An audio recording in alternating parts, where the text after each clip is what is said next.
Hej med jer. Vi er ved at afslutte vores forløb om den kolde krig. Jeg har lavet en video til jer her, der handler om, hvad der sker i anden halvdel af 80'erne. Og vi skal især tale om Gorbatjov, der bliver leder af Sovjetunionen i 1985, og den betydning, det fik. Hvis det larmer lidt, mens jeg står og fortæller her, så er det fordi, at huset det er ved at blæse helt fra hinanden, men det må I lige leve med. Vi har til at tale om, hvordan situationen er i Sovjetunionen i slutningen af 70'erne og i begyndelsen af 80'erne. Og på det her tidspunkt, der bruger Sovjetunionen jo så stor en del af deres bruttonationalprodukt på forsvarsudgifter, at det kommer til at koste andre steder i systemet. Produktionen er faldende på det her tidspunkt. Det er især en udfordring i landbruget, hvor man simpelthen har svært ved at producere fødevarer nok til at brødføde hele nationen. Samtidig med det her, så er børnedødeligheden stigende, og vodkaforbruget er stigende, og en stor del af nationen, de er trætte af, at landet ledes af de her gamle lukkede mænd, som vi tidligere har talt om. Men meget af det her, det ændrer sig i 1985, hvor der kommer en ny mand på posten, en ny leder af Sovjetunionen, nemlig Mikhail Gorbatjov. Og Gorbatjov, han kommer ind og er anderledes end de her mænd, der har været på posten før ham. Han vil gerne reformere systemet, han vil gerne anlægge en ny udenrigspolitisk kurs, hvor man går ind og åbner Sovjetunionen mere imod omverdenen. Han er manden, der går ind og bryder med Brezhnev-doktrinen, så de her østeuropæiske lande de ikke længere skal føle sig truet på samme måde, hvis man vælger at bryde med det socialistiske system. Og Gorbatjov han ved, at hvis man skal redde patienten, og hvis man skal få Sovjetunionen tilbage på fode, jamen så kræver det, at man går ind og skruer ned for de her forsvarsudgifter. Han ved, at man ikke længere har de her økonomiske muskler, det kræver at følge USA. Så derfor så vil han gerne skrue ned på forsvarsudgifterne, og han vil gerne mødes og forhandle med USA for at se, om man i fællesskab kan finde nogle løsninger og lave nogle aftaler for, hvordan man skal nedruste. Manden bliver født i 1931, og på det her tidspunkt, der har Sovjetunionen jo sådan formelt eksisteret i 9 år. Stalin han er diktator på det her tidspunkt, det bliver han i 1929, og han er påbegyndt den her storstilede industriopbygning, og det her med at lave en statsovertagelse af bøndernes gårde. Gorbatjovs far, han var stor tilhænger af Stalin, og han giver Gorbatjov en kommunistisk opdragelse. Gorbatjov, efter skoletiden, der arbejder han et par år på en maskinstation, men ellers så er han en mand, der bruger hele sit liv på at engagere sig i politik. Som 19-årig, der flytter han til Moskva, hvor han begynder at læse jura, og her bliver han aktiv i Kommunistpartiet. Og mens han bor i Moskva, der bliver han gift med en kvinde, der hedder Risa, en smuk ung kvinde, der læser marxistisk filosofi. De to, de flytter sammen hjem til Gorbatjovs hjemstavn, hvor at han fortsætter med at engagere sig i Kommunistpartiet. Og Gorbatjov, han stiger stille og roligt i graderne. Han ender med at opnå en position som første sekretær i den jordbrugsregion, der hedder Stavropol. Så sker der det i 1982, at der dør Brezhnev, og Sovjetunionens ledelse bliver overtaget af Andropov. Og Andropov, han var endnu en af de her gamle mænd, der kommer ind på posten. Andropov, han var syg i al den tid, han sad på posten, og mens han sidder der lykkes det Gorbatjov at opnå en position som hans nærmeste medarbejder. Han sidder og skriver en masse af Andropovs taler, han sidder og hjælper ham med nogle af de forskellige udfordringer, der er i bureaukratiet, og nogle gange, når Andropov var for syg til selv at tage afsted til diverse møder, så er det Gorbatjov, der tog med på vegne af ham. Så Gorbatjov han fortsætter med at stige i graderne, og han står ligesom klar i kulissen. Han er på mange måder på det her tidspunkt sådan ligesom Kommunistpartiets fremtid. Han er sådan den der lysende stjerneskud på den kommunistiske himmel. Og Gorbatjov er en super interessant karakter, fordi han er ung, han er charmerende, han har en dynamisk personlighed. Han er sådan en, der kan samle folk omkring sig. Og udover det, så var han jo både ekspert i jordbrug og i jura, og han er gift med en ung, smuk kvinde, som er ekspert i marxistisk filosofi. Så de fremstår på alle måder som et power couple, men ligesom må satse på fremadrettet. Der sker det i 1984, der dør Andropov, og ledelsen bliver overtaget af Tjernenko. Her vælger Sovjetunionen lige at tage en ekstra omgang med de her gamle mænd på posten. Tjernenko, han er 74, da han kommer ind og bliver generalsekretær, og hans udenrigsminister, han er 75 år gammel, og hans vicegeneralsekretær, han er 83 år gammel. Og det ender med, at Tjernenko, han allerede dør året efter, i 1985. Vi har tidligere talt om, at Reagan, han går ind og laver sjov med det her. Han bliver spurgt om, hvorfor det er, at der aldrig er nogen topmøder imellem de Sovjetunionens ledere og ham selv. Så siger han, jamen det kan simpelthen ikke lade sig gøre, de her, men de bliver jo ved med at dø fra mig.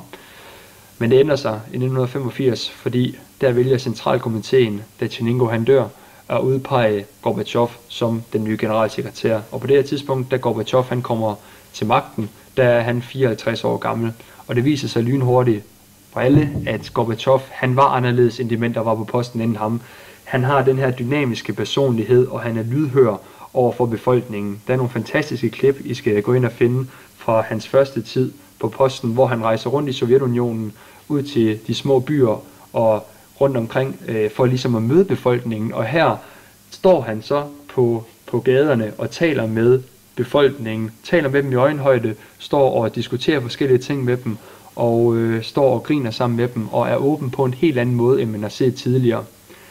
Gorbatjov var jo på alle måder overbevist kommunist, og han havde ikke noget ønske om at gå ind og sådan ændre grundstrukturen i det her socialistiske system, men manden han havde et skarpt blik for, hvilke udfordringer, som det socialistiske system det ligesom stod over for. Han kunne godt tænke sig at gå ind og reformere det, ved at gå ind og effektivisere det her planøkonomiske system. Han kunne godt tænke sig at gå ind og ændre nogle af de her mekanismer i landbruget, og så lægger han an til en større åbenhed. Der bliver simpelthen en større tolerance for, at befolkningen kan kritisere systemet, og Gorbatjov er super interessant, fordi han også selv går ind og er åben over for de udfordringer, som systemet har.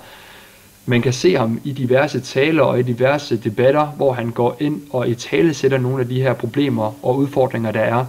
Eksempelvis i en debat i 1988, der laver han et stykke politisk historiebrug ved at henvise til Roosevelt, hvor han går ind og siger, jamen i 1930'erne, da USA havde en økonomisk krise, der gik Roosevelt jo ind og reddede det kapitalistiske system ved at låne nogle elementer fra det socialistiske system, sådan noget som planlægning og statsregulering, og det endte med at redde det kapitalistiske system. Så det kan godt være, at vi nu er nødt til at gå ind og låne nogle elementer fra det kapitalistiske system for at redde det socialistiske system.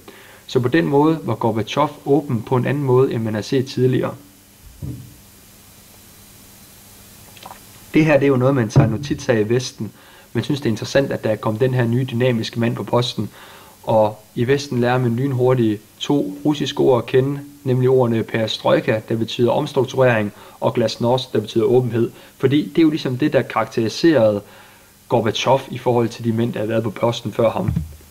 Så Gorbatjov, han vil altså gerne gå ind og reformere systemet, og samtidig så kan han se på sit eget Sovjetunionen, og se på USA, og se, at i USA, jamen der er levestandarden og produktionen langt længere fremme, end den er i Sovjetunionen. Og han ved, at hvis han skal nå det samme sted hen, jamen så kræver det simpelthen, at man skruer ned for de her forsvarsudgifter.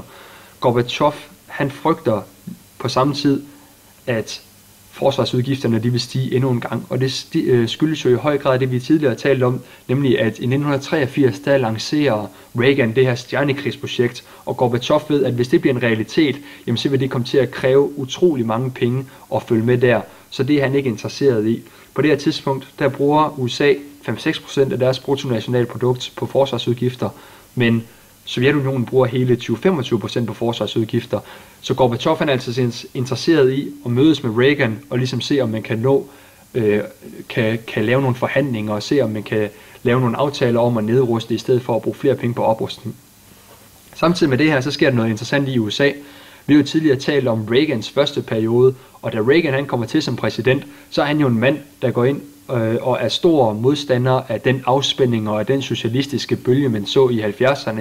Han kommer ind med en meget aggressiv retorik over for Sovjetunionen, som han kalder ondskabens imperium. Og manden han bruger så mange penge på forsvarsudgifter, han bruger så mange penge på at opruste. Og det gør han jo, fordi at han gerne vil sikre sig, at han står i en styrket position, hvis han på et tidspunkt skal forhandle med Sovjetunionen. Og mange i USA mener, at Reagan er manden, der ligesom afslutter den her kolde krig, fordi han går ind og bruger så mange penge på at opruste, at Sovjetunionen de kan simpelthen ikke følge med. Og de mennesker, der mener det, de har helt sikkert en sag, fordi Gorbatjov han står i en situation, hvor han siger, at nu er vi nødt til at skrue ned for vores forsvarsudgifter, for vi kan ikke følge amerikanerne mere. Samtidig så sker der jo noget interessant i Reagans anden periode som præsident. På det her tidspunkt, der har Reagan brugt så mange penge på oprustning, at han står styrket over for Sovjetunionen, og samtidig så er der protester imod atomvåben i hele USA, så Reagan han kommer også i en position, hvor han er interesseret i at nedruste, og her kan de her 2 mænd mødes og forhandle sammen. De mødes første gang i november 1985, og allerede første gang de mødes, der er det tydeligt for alle, at der er en god kemi imellem de her 2 mænd. Det er 2 mænd, der godt kan nå nogle løsninger sammen, det er 2 mænd, der godt kan forhandle. I 1987, der når de en historisk løsning, hvor de ved et topmøde bliver enige om at skrotte alle mellemdistanceraketter i Europa. De her mellemdistanceraketter, der havde været grund til så meget frustration og så mange spændinger imellem de her to nationer. Så Gorbachev og Reagan, de sidder altså og bliver enige om at nedruste. Samtidig med det her, året efter 87, i 1988, der går Gorbachev ud og trækker de sidste soldater ud af Afghanistan, og går ud og proklamerer, at han vil skære i hæren, han vil formindske den med 500.000 soldater. Så Gorbachev og Reagan, de bliver altså enige om at nedruste, og Gorbachev, han ender på baggrund af det her med at blive utrolig populær i Vesten. I Sovjet var der blandede meninger om ham. Nogle mente, at han var gået for langt, nogle var meget bekymrede for den linje, han ligesom lagde, mens andre de nærede håb om fremtiden, og andre de var overbevist om, at de ting Gorbachev han gjorde, de var nødvendige for, at man havde en fremtid for Sovjetunionens fremtid. Så hvis vi skal prøve at samle op, så er det, der er helt centralt i forud af det her, det er, at I ved, at Sovjetunionen i 1985 får en ny leder, en ung, dynamisk leder, der ikke ligner dem, der har været der på der ikke har været der før ham. Og Gorbachev, han er interesseret i at gå ind og nedruste, og det er han, fordi at han ved, at man ikke længere kan følge USA, deres forsvarsudgifter, og hvis man skal redde Sovjetunionen på det her tidspunkt, så er man simpelthen nødt til at skære ned for de her forsvarsudgifter. Samtidig med det her, så sidder Reagan i sin anden præsidentperiode, hvor han også ønsker at nedruste, så de her to mænd, de kan mødes med hinanden og ligesom forhandle sammen, og de ender med at blive enige om nogle nedrustningsaftaler. Så på mange måder, så kan man sige, at det ligesom var Gorbachev, der med sin politik satte gang i det her politiske jordskred, der ender med at føre til Sovjetunionens fald og nedrivningen af Berlinmuren.